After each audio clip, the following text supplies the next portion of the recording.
Assalamualaikum warahmatullahi wabarakatuh. Sebelumnya perkenalkan, nama saya Salwatir Patra, mahasiswa Universitas Hairun, Fakultas Teknik Prodi Pertambangan angkatan 2023 dengan NPM 073823111090. Saya akan menjelaskan materi terkait dengan geologi struktur. Langsung saja pada materi yang pertama, itu adalah pembentukan struktur geologi. Bagian pertama, tektonik lempeng. Bagian terluar dari interior bumi terbentuk dari dua lapisan. Di bagian atas terdapat litosfer yang terdiri atas kerak dan bagian teratas mantel bumi yang kaku dan padat. Di bawah lapisan litosfer terdapat astenosfer yang berbentuk padat tetapi bisa mengalir seperti cairan dengan sangat lambat dan dalam skala waktu geologis yang sangat lama karena viskositas dan kekuatan geser atau shear strength yang rendah. Lebih dalam lagi, bagian mantel di bawah astenosfer sifatnya menjadi lebih kaku lagi. Penyebabnya bukanlah suhu yang lebih dingin, melainkan tekanan yang lebih tinggi. Selanjutnya, pembentukan kekar. Kekar secara genetis sangat bervariasi secara kejadiannya. Salah satunya adalah proses kejadian kekar yang sangat umum akibat tektonik selama batuan terbentuk atau sesudah terlitifikasi. Karena kejadian kekar yang akibat tektonik berkaitan pula dengan aktivitas magmatisme dari gunung api. Maka, kekar pada batuan yang kehadirannya pada batuan paling dekat dengan lokasi gunung api atau batuan magmatis perlu mendapat perhatian yang lebih rinci. Selanjutnya, pembentukan sesar. Sesar adalah rekahan atau zona rekahan pada batuan yang memperlihatkan pergeseran. Pergeseran pada sesar bisa terjadi sepanjang garis lurus atau translasi, atau terputar atau rotasi. Sesar merupakan struktur bidang di mana kedudukannya dinyatakan dalam jurus dan kemiringan. Selanjutnya adalah pembentukan sesar mendatar. Sesar mendatar adalah sesar yang pembentukannya dipengaruhi oleh tegasan kompresi. Posisi tegasan utama pembentuk sesar ini adalah horizontal, sama dengan posisi tegasan minimumnya, sedangkan posisi tegasan menengah adalah vertikal. Umumnya, bidang sesar mendatar digambarkan sebagai bidang vertikal, sehingga istilah hanging wall dan footwall tidak lazim digunakan dalam sistem sesar ini. Berdasarkan gerak relatifnya, sesar ini dibedakan menjadi sinistral atau mengiri dan dekstral atau menganan. Materi selanjutnya adalah materi deformasi batuan. Deformasi batuan merupakan perubahan bentuk, posisi, dan atau volume batuan akibat tekanan dan suhu yang dialami oleh batuan tersebut. Proses ini memainkan peran penting dalam pembentukan struktur bumi dan fenomena geologis seperti pegunungan, patahan, dan lipatan. Faktor-faktor penyebab deformasi batuan. Yang pertama ada tekanan tektonik, yang kedua ada suhu, yang ketiga ada kandungan air, 4 waktu.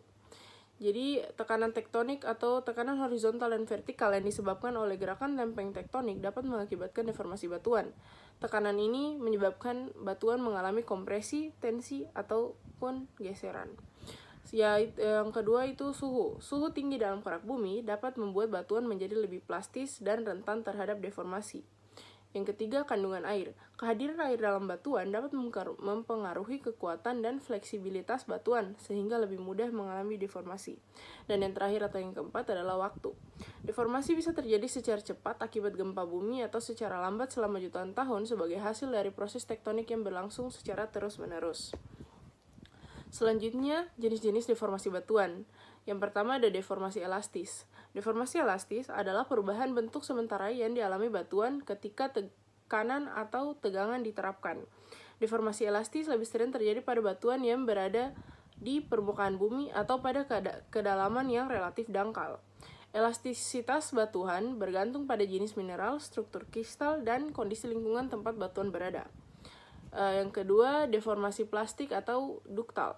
Deformasi plastik atau duktal adalah perubahan bentuk permanen yang terjadi ketika batuan mengalami tekanan yang cukup besar sehingga mencapai batas elastisnya dan mulai mengalami aliran plastis. Batuan yang mengalami deformasi plastik tidak kembali ke bentuk aslinya ketika tekanan dihilangkan.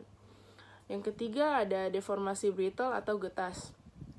Deformasi brittle atau getas adalah perubahan bentuk yang terjadi ketika batuan mengalami tekanan atau tegangan yang melebihi kekuatannya dan menyebabkan retakan atau patahan.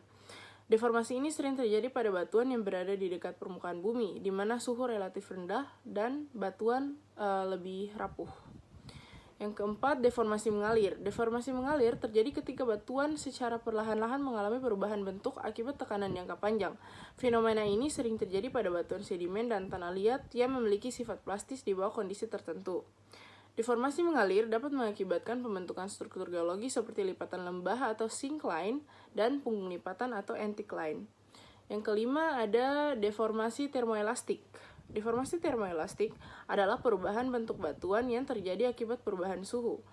Peningkatan suhu dapat menyebabkan batuan memuai, sedangkan penurunan suhu menyebabkan batuan menyusut. Yang keenam, deformasi seismik. Deformasi seismik terjadi sebagai hasil dari gempa bumi. Saat gempa bumi terjadi, gelombang seismik yang dilepaskan oleh pergerakan patahan dapat mengakibatkan deformasi batuan secara cepat. Baik, mungkin itu saja yang bisa saya sampaikan pada hari ini. Kurang lebihnya saya mohon maaf. Wabillahi taufiq wal hidayah. Wassalamualaikum warahmatullahi wabarakatuh.